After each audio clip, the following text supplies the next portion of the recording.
Muy buenos días, mis queridos hermanos de la Primera Iglesia Bautista de Ponce. Te habla el hermano Joaquín Lavoy para dirigirte en esta mañana en el estudio bíblico, en la clase bíblica. Nosotros estamos estudiando el libro del discípulo y en esta mañana damos culminación a la cuarta unidad, El nacimiento prometido, escrito por el doctor Justo González. La lección es la número 17, En busca del niño. El texto bíblico es en capítulo 2 del Evangelio según San Mateo. Y el texto de oro es: y al ver la estrella se regocijaron con muy grande gozo. Mateo 2:10. La pregunta es: ¿quién se regocijó? Pues nada más y nada menos que los tres reyes magos, que de eso se titula la lección en esta mañana, cuando vieron la estrella de Belén. ¿Qué tanto en estos días hemos estado nosotros tratando de verla, la supuesta estrella de Belén? Este pasaje se habla de unos magos, sabios paganos que llegan a Jesucristo a través de sus propias prácticas religiosas. Es por esto que el nombre tradicional de lo que llamamos Día de Reyes es la Epifanía. La palabra Epifanía quiere decir manifestación o revelación. Luego, lo que se celebra en este día es, entre otras cosas, la Epifanía o revelación de Cristo a los gentiles. En otras palabras, no es la manifestación de los reyes, es la manifestación de Cristo a los reyes, la manifestación de Cristo al ser humano. Lo tradicional era leer en ese día de Epifanía del 6 de enero estos tres pasajes bíblicos. Primero, las bodas de Caná, donde Jesús se revela, se manifiesta su poder a los discípulos. Segundo, el pasaje del bautismo de Jesús, donde la voz del cielo es revelación para todo el pueblo de Israel. Y tercero, el episodio de los magos, que es el que estamos estudiando en esta mañana, donde Jesús se revela a los gentiles. Así que Epifanía es manifestación o revelación de Cristo a los discípulos, al pueblo de Israel y a todos nosotros los gentiles. La historia de los magos nos advierte que nada ni nadie tiene el monopolio del camino para llegar a Jesús. La mayoría viene a través de la predicación correcta del Evangelio y de la lectura de las Escrituras. Hay quienes vienen por los caminos más sorprendentes y hasta errados, como es el caso de estos magos que vienen a Jesús a través de la astrología. La Biblia nos dice que fueran tres. No nos asegura ni si eran reyes. No nos asegura si vinieron en camellos o caballos, ni qué raza eran. Así que la Biblia no nos dice nada de esto. Esto lo sabemos por la tradición, más que otra cosa. Y las artesanías nuestras, pues se encuentran todas estas variaciones. Dice Mateo capítulo 2, verso 1, que cuando Jesús nació en Belén de Judea, en días del rey Herodes, llegaron del oriente a Jerusalén, unos sabios. Así que el día que el Señor nació fue precisamente en Belén, ciudad de la región de Judea, y era rey, más bien un vasallo del César de Roma. Era rey allí Herodes. y llegaron del oriente a Jerusalén, a la capital, unos sabios. Cuando Jesús nació en Belén, nos traduce Reina Valera del 60, en vez de unos sabios, las Reina Valera antiguas decían unos magos. En realidad, la palabra magos es mejor traducida como sabios, porque la connotación que damos hoy en día de magos, gente que hace magia, y esto no eran ese tipo de personas. Esta gente eran unos estudiosos, unos astrólogos más que otra cosa. Y dice que fue en Belén donde nació Jesús. Belén era un pueblecito a unos 8 kilómetros al sur de Jerusalén. Antiguamente se llamaba Efrat o Efrata, por eso que se dice Belén Efrata. El nombre completo en hebreo es Bedellem, que quiere decir casa de pan. Belén estaba situado en una región bien fértil, lo que justificaba su nombre. Así que Bethlehem significa casa de pan. Magos es una palabra griega, según Strong, el griego, el 3097, magos de origen extranjero, era un científico oriental. Por eso se le llama mago o magoi. Pero en hebreo, esa palabra, la palabra es Rab-Mag en el hebreo. Y Rab-Mag es un oficial babilónico, jefe, que vendría siendo un sacerdote. Así que el nombre que se le da en el original es magoi, una palabra que es difícil de traducir. Heródoto, el historiador griego, dice que los magoi eran en su origen una tribu de medios. Los medos eran parte del imperio medo-persa y se convirtieron en una tribu de sacerdotes y llegaron a ser en Persia algo parecido a lo que eran los levitas en Israel. Así que estos sabios de Oriente, más son astrólogos, son estudiosos, son sacerdotes, se convirtieron en los maestros e instructores de los reyes persas. Persia no se podía ofrecer ningún sacrificio a menos que estuviera presente uno de los magoi. Llegaron a ser hombres de santos y de mucha sabiduría. Los magos de antaño eran sabios y sacerdotes de estas regiones: Mesopotamia, Persia, lo que hoy es Irak e Irán. Se dedicaban a observar los movimientos de los astros y pensaban que en tales movimientos se podían descubrir señales del futuro y el destino de las personas. En otras palabras, se parecían más a lo que hoy llamamos astrólogos que a lo que hoy llamamos magos. Aquí tenemos 4 reyes magos en vez de 3, porque hay un cuarto rey mago y este se llama Artaban. Es un personaje ficticio protagonista de un cuento navideño, The Other Wise Man, el otro rey mago, escrito en el 1896 por Henry Van Dyke, que es un teólogo presbiteriano estadounidense. Así que Artaban es este cuarto rey mago. Según las tradiciones nos dicen que son 3. Pues este teólogo presbiteriano se le ocurrió la idea de añadir uno.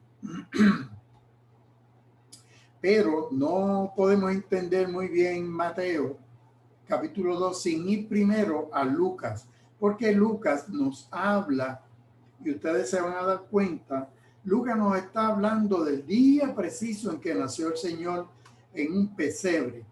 Y allí habían pastores de los que estaban alrededor. Luego de esos pastores vinieron ángeles del cielo.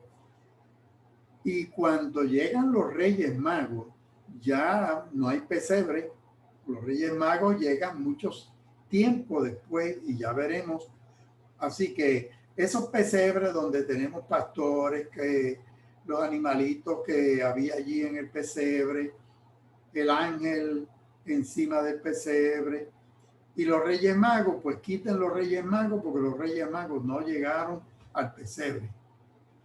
Así que Lucas capítulo 2 dice que había pastores en la misma región que velaban y guardaban las vigilias de la noche sobre su rebaño. Y se les presentó un ángel del Señor, y la gloria del Señor los rodeó de resplandor y tuvieron gran temor. Pero el ángel les dijo: no temáis, porque yo os doy nuevas de gran gozo que será para todo el pueblo, que os ha nacido hoy en la ciudad de David un Salvador, que es Cristo el Señor. O sea que Lucas sí se refiere al pesebre. Lucas sí se refiere al ángel que da las noticias de gran gozo, de que en ese día preciso, en la ciudad de Belén, que es la ciudad de David, había nacido el Salvador, el Mesías, Cristo el Señor. Y esto servirá de señal: hallaréis al niño envuelto en pañales, acostado en un pesebre. Repentinamente apareció con el ángel una multitud de las huestes celestiales que alababan a Dios y decían: gloria a Dios en las alturas y en la tierra paz, buena voluntad para con los hombres. Vinieron pues apresuradamente, hallaron a María, a José y al niño acostado en el pesebre. ¿Quiénes vinieron? Los pastores que estaban cerca, y fueron a los que se les presentó el ángel. Los magos no estaban en el pesebre. Así que tenemos aquí los pastores. Esto es una, ¿verdad?, pesebre donde está María, José, los pastores, el niño. Otro donde muy bien presentado con el ángel en la gruta donde nació el Señor, los pastores, los animalitos. Y luego vienen los tres Reyes Magos.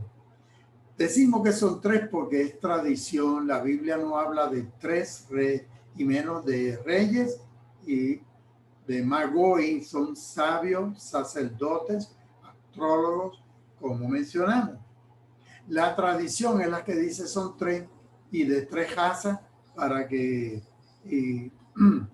así que según el relato bíblico no podemos afirmar cuáles eran sus nombres ni cuántos eran, tampoco si eran de piel oscura, blanca, y menos aún que fueran reyes. Más allá, la tradición dice que ellos murieron, los tres reyes, que fueron bautizados por Tomás, que se hicieron obispos y que fueron martirizados, y al morir los pusieron en este sarcófago.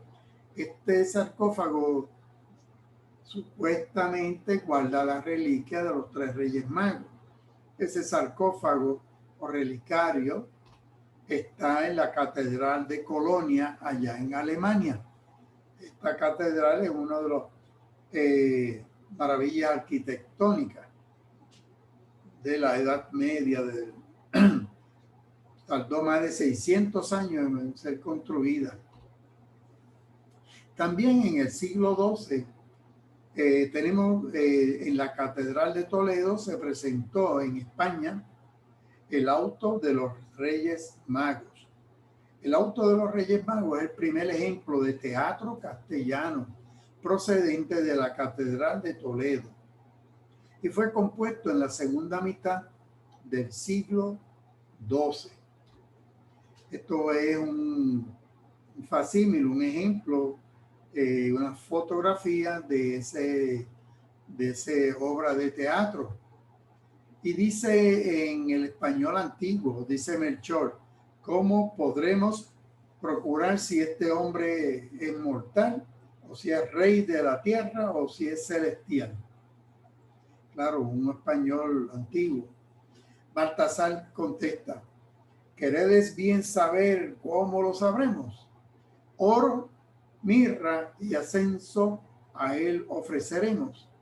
Si fuera el rey de la tierra, el hombre querrá, el oro querrá. Si fuera un hombre mortal, un hombre mortal, la mira tomará, la mira. Si rey celestial, estos dos deshará y tomará el incenso que él pertenecerá. Esta misma idea del oro, el oro si es de la tierra, la mirra si es un mortal, el oro si es rey, la mirra si es mortal, el incienso si es celestial, lo tenemos nosotros en este precioso villancico que siempre se canta, ¿verdad? De tierra lejana venimos a verte y nos sirve de guía la estrella de oriente. Dice que al recién nacido, que es rey de reyes, oro le regalo para adornar sus sienes. Pero como es Dios, el niño le regalo incienso, perfume con alma que sube hasta el cielo. Al niño del cielo que bajó a la tierra le regalo mirra, que inspira tristeza. Entonces, qué interesante como este villancico recoge la misma idea que el autor de los Reyes Magos del siglo XII. Aquí tenemos la adoración de los Reyes Magos. Esto es una pintura por Diego Velázquez en el Museo del Prado, en Madrid, pintado alrededor del 1619. Ya no es pesebre, ahora es una casa, según las escrituras, y están ahí los tres Reyes Magos. Ya el niño no es un bebé, fíjate que lo pinta muy bien el Diego Velázquez como un niño más grande, ya no es un recién nacido. Y según vamos a ver más adelante, tiene que ser un niño de menos de 2 años. Por eso es los cálculos de Herodes. También en la tradición puertorriqueña tenemos, es interesante, estos tres Reyes Magos están en el Museo Nacional de Historia Americana, en el Smithsonian. Este set de los tres reyes fue tallado en Morovis, posiblemente alrededor del 1909. El 90, fue en el 1909. Así que por miembros de la familia Rivera. Esto es más moderno. Ya esto es más moderno. Tenemos entonces aquí con bandera, el jíbaro, el árbol de flamboyán, o sea que, bueno, Herodes es llamado el Grande, es un descendiente de prosélitos indumeos. Llegó a ser rey del territorio de Judea, dominado por los romanos, y gobernó como vasallo del César durante los años de 37 hasta el año 4 antes de Cristo, porque en ese año él muere. Fue padre de Arquelao, de Herodes Antipas y de Felipe. Y ahí están los textos bíblicos donde encontramos de estos hijos de Herodes. La referencia a Herodes también en Lucas 1:5 permite fijar el nacimiento de Jesús hacia los años 6 al 5 antes de Cristo. Si ustedes se fijarán, es que el calendario actual, por un error de cálculo, colocó el comienzo de la era cristiana varios años más tarde. Mateo capítulo 2, verso 2. Continúa diciendo, y preguntando dónde está el rey de los judíos que ha nacido, pues su estrella hemos visto en el oriente y venimos a adorarlo. La palabra adorar es proskuneo. Así que los reyes vienen del oriente, vienen siguiendo la estrella y vienen con un propósito, y es adorar al rey de los judíos. Claro, ellos llegan a Jerusalén, porque Jerusalén es la capital. Ellos saben que ha nacido, pero no saben dónde. Jerusalén es la capital y piensan que debe haber sido un hijo del actual rey, o sea, un príncipe que va a ser el próximo rey, y se dirigen al palacio. Proscuneo significa postrarse, hacer reverencia, adorar. Así que estos magos, estos sacerdotes venían a hacerle reverencia, a postrarse delante de ese niño Dios, de ese niño rey, porque ellos vienen buscando el rey de los judíos. Su estrella puede ser una alusión al libro de los Números, capítulo 24, verso 17, donde dice: saldrá estrella de Jacob, que algunos textos judíos antiguos interpretaban como símbolo del Mesías.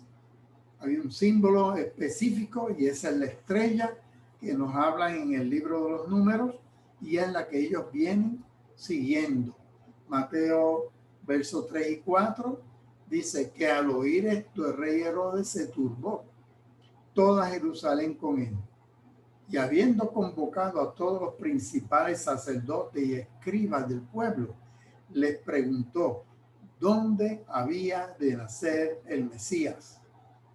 Así que el rey Herodes se preocupó. Él había mandado a matar, mató varios de los hijos de él. Imagínense decirle que hay un rey que viene a sustituirlo. Así que él les pregunta a los escribas y a los sacerdotes, a los estudiosos religiosos, dónde había de nacer el Cristo. Y ellos le respondieron: en Belén de Judea, porque así fue escrito por el profeta. Así que los religiosos sabían que era en Belén donde iba a nacer el Señor. Y así mismo le dijeron a Herodes. Mateo capítulo 2, verso 6. Entonces el evangelista aquí está citando al profeta Miqueas capítulo 5, verso 2.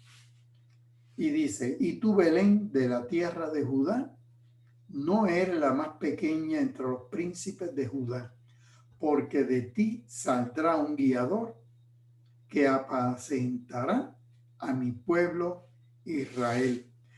Mateo se distingue por eso, porque él quiere demostrar por todos los medios que Cristo es el Mesías. Y aquí está citando a este profeta que dice que era en Belén, tierra de Judá, donde iba a nacer el príncipe, el Mesías. Miqueas 5:2 dice: pero tú, Belén Efrata, tan pequeña entre las familias de Judá. Recuerden que el reino se había dividido. Reino del norte era Israel, reino del sur era el Judá, con la tribu de Judá y la tribu de Benjamín. De ti ha de salir el que será Señor en Israel.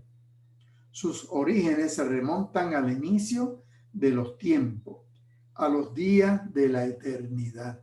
Esto es bien interesante porque los días de la eternidad, eso mismo nos dice Juan en el capítulo 1 de su evangelio, que en el principio era el verbo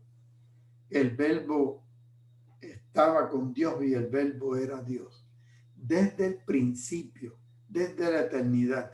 Y eso mismo ya el profeta Miqueas lo señalaba. Y señalaba que era en Belén de Efrata. Allí era que iban a nacer. Entonces Herodes llamó en secreto a los sabios. Se cercioró del tiempo exacto en que había aparecido la estrella. Fíjense que entonces, por eso que les mencionaba ahorita, que Lucas es el que nos habla del pesebre. Aquí Herodes está calculando cuándo es que salió la estrella para él hacer un aproximado de qué edad tendría el niño en este momento. Y enviándolos a Belén, dijo: id allá y averiguad con diligencia acerca del niño. Y cuando lo halléis, hacedmelo saber para que yo también vaya a adorarlo. Y ellos, habiendo oído al rey, se fueron. Y la estrella que habían visto en el oriente iba delante de ellos, hasta que llegando se detuvo sobre donde estaba el niño. Y al ver la estrella se regocijaron con muy grande gozo. Y al entrar en la casa, el pesebre, vieron al niño con María su madre, y postrándose lo adoraron. Luego abrieron sus tesoros y le ofrecieron oro, incienso y mirra. Por eso, como son tres presentes de aquí, muchos estudiosos piensan que de aquí viene la idea de que eran tres reyes magos, que uno trajo oro, otro incienso y otro mirra. Aunque estos eran el oro y el incienso y esto eran bien común cuando se hacían regalos, presentes. El incienso y la mirra son sustancias aromáticas muy caras, muy finas, procedentes principalmente de Arabia. El oro es el regalo para un rey, y el oro, el rey de los metales, era el regalo apropiado para el rey de los hombres, para el rey de reyes. El incienso es regalo para un sacerdote. Era en el culto del templo y en sus sacrificios donde se usaba el dulce aroma del incienso. La función de un sacerdote es abrirle a los hombres el camino hacia Dios. La palabra latina para sacerdote es pontifex, que quiere decir el que hace puente, constructor de puentes, porque esa es la misión y el privilegio del sacerdote: servir de puente entre Dios y los hombres. La mirra es el regalo para uno que va a morir. La mirra se usaba para embalsamar los cuerpos de los muertos. Jesús vino al mundo para vivir por los hombres y a morir por todos nosotros. Así que el oro para un rey, el incienso para un sacerdote y la mirra para uno que había de morir. Estos fueron los regalos de los sabios que aún a los pies de la cuna de Cristo predecían que había de ser el verdadero rey, el perfecto sumo sacerdote y por último, el supremo salvador de los hombres. Verso 12 dice: pero siendo avisado por revelación en sueños que no volvieran a Herodes, regresaron a su tierra por otro camino. Ellos eran sabios, pero posiblemente no captaron la maldad de Herodes, de que lo que quería era matar a Cristo. Así que Dios les revela y se van por otro camino. El camino principal era el que conducía a Jerusalén y de ahí al norte. Pero posiblemente ellos se fueron hacia la costa, hacia Gaza, y costearon todo hasta llegar a la Palestina, arriba, Galilea, y por allá entonces. Así que no fueron a Jerusalén, se fueron por otro camino. El verso 13 dice que después partieron ellos.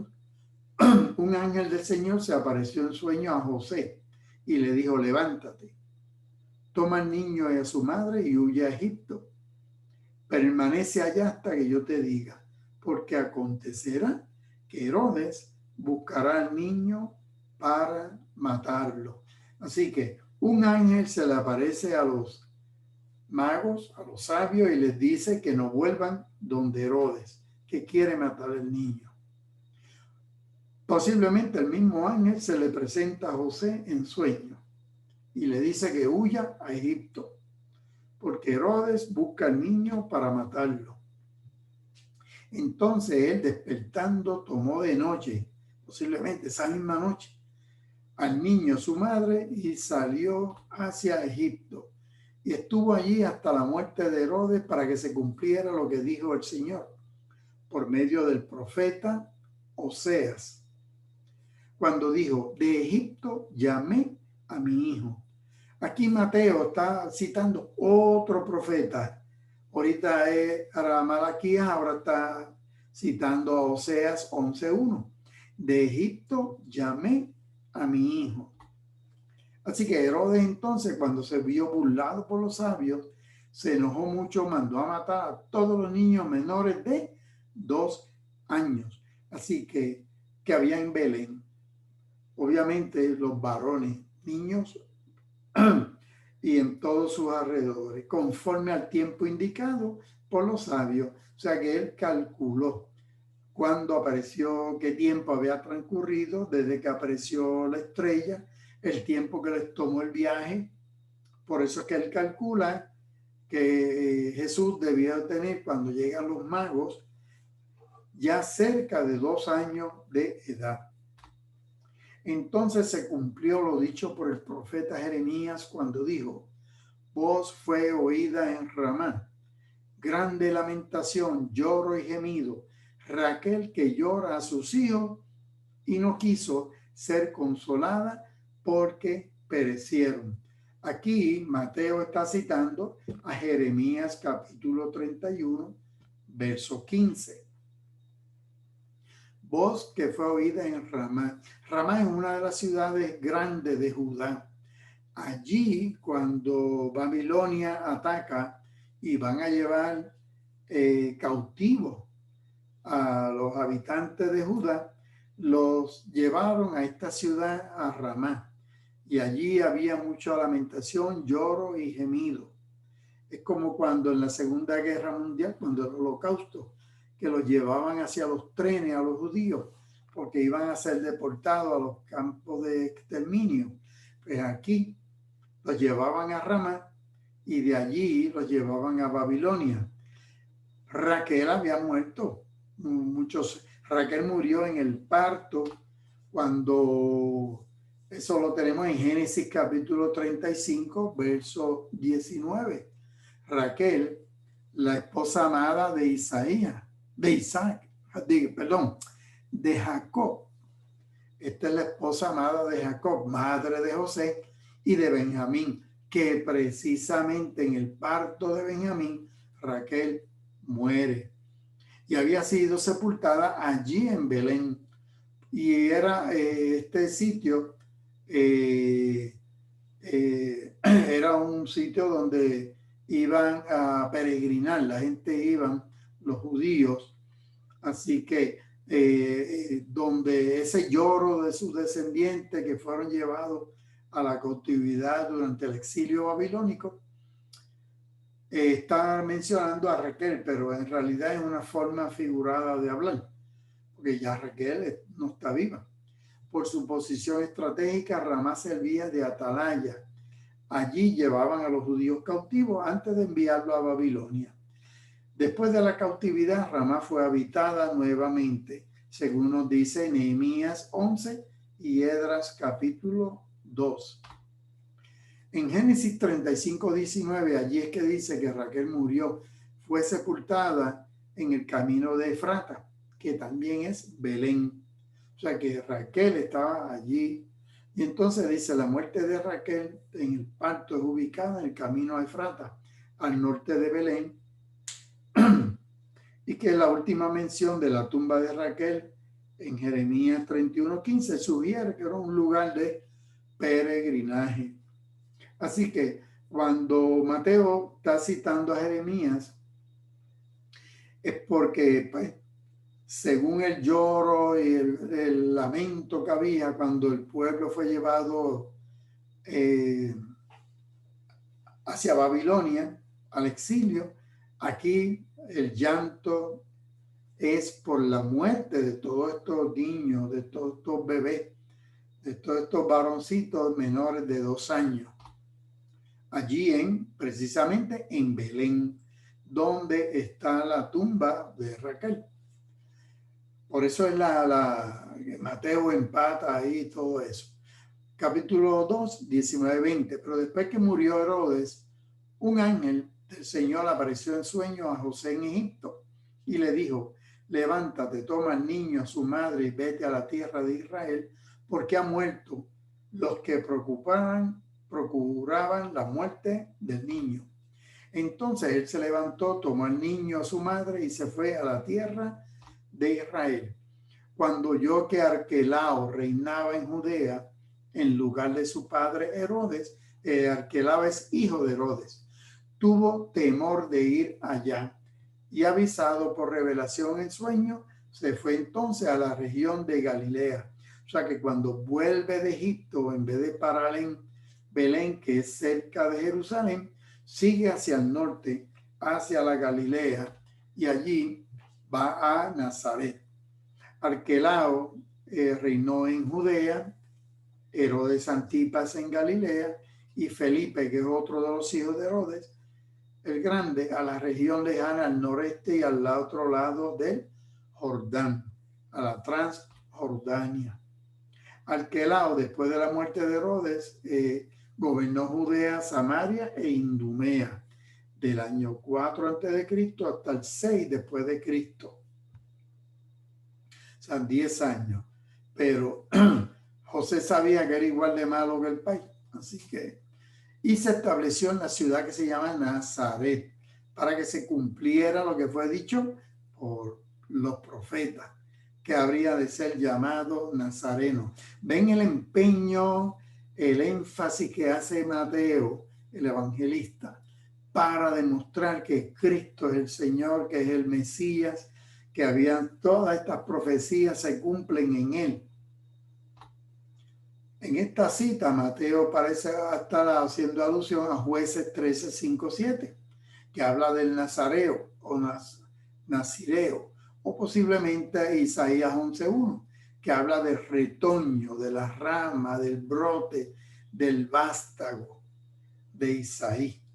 Esto es Isaías 1:1, que dice: una vara saldrá del tronco de Isaí, un vástago retoñará de sus raíces. Recuerden que Isaí es el papá de David, del rey David. Así que la palabra hebrea es Nezer. De ahí es que viene la palabra Nazaret. Así que, resumiendo la lección de hoy, mis hermanos, al leer la Biblia debemos cuidarnos de no hacer la idea de que dice lo que nos imaginamos o lo que nos han dicho que decía. Los 3 reyes magos ni son necesariamente 3, ni son reyes, ni son magos en el sentido corriente de esa palabra. Leámosla al contrario, tratando de ver lo que nos dice, que puede ser inesperado, sorprendente, porque muchas veces Dios nos sorprende con su palabra, diciéndonos lo que no habíamos oído antes, o hasta lo que preferíamos no oír. En este caso particular hay 2 elementos que bien vale la pena considerar. El primero de ellos es la revelación de Dios a estos sabios paganos, cuya sabiduría es errada, pero con todo y ello les lleva al pesebre de Belén. Una sabiduría errada, pero los conduce por el camino directo al pesebre, directo a Cristo. Así que hay que tener cuidado. Dios se revela como Él quiere. Dios es soberano y se revela como Él quiere y a quien Él quiere. Y aún en esas ideas erradas de la astronomía o la astrología o lo que fuera, Dios los condujo a Belén, los condujo a los pies de Cristo. Dios habla de muchas maneras, algunas de ellas inesperadas. Así que reconozcamos que las personas vienen al Evangelio por muy diversos caminos y al llegar acojámosle en amor cristiano sin importar por qué camino han llegado.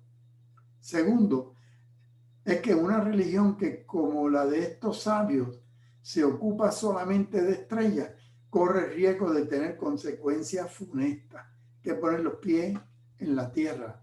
La estrella también, es decir, la vida espiritual, pero hay una vida en los pies en tierra, donde hay, en este mundo nuestro, donde tantos graves problemas afectan la vida de toda la comunidad. Así que no podemos andar solamente en las estrellas. Tenemos que andar con los pies bien firmes en la tierra, porque Dios también se ocupa de ella. Oremos. Dios nuestro, que te has revelado a la humanidad en innumerables ocasiones y de diversos modos, haznos ver tu presencia donde quiera que esté y ayúdanos, Señor, a ver tu acción y tu voluntad en todo lo que ocurre en derredor nuestro, de modo que nuestra fe se manifieste en obediencia plena, proclamando tu gracia que se manifiesta tanto en la promesa de vida eterna como en tus acciones en esta vida. Por Jesucristo, tu Hijo nuestro Señor, nacido en Belén y elevado a tu diestra. Amén, Señor, y amén. La semana que viene, queridos hermanos, estaremos estudiando la quinta unidad. Ya acabamos esta unidad. Estaremos comenzando la quinta unidad. Se titula Palabra, Amor y Servicio, por el reverendo Juan Figueroa Umpierre. Y la primera lección la semana que viene es en Segunda de Timoteo, capítulo 3. Inspírate en la palabra de Dios. Segunda de Timoteo, capítulo 3. Dios los guarde, Dios los bendiga.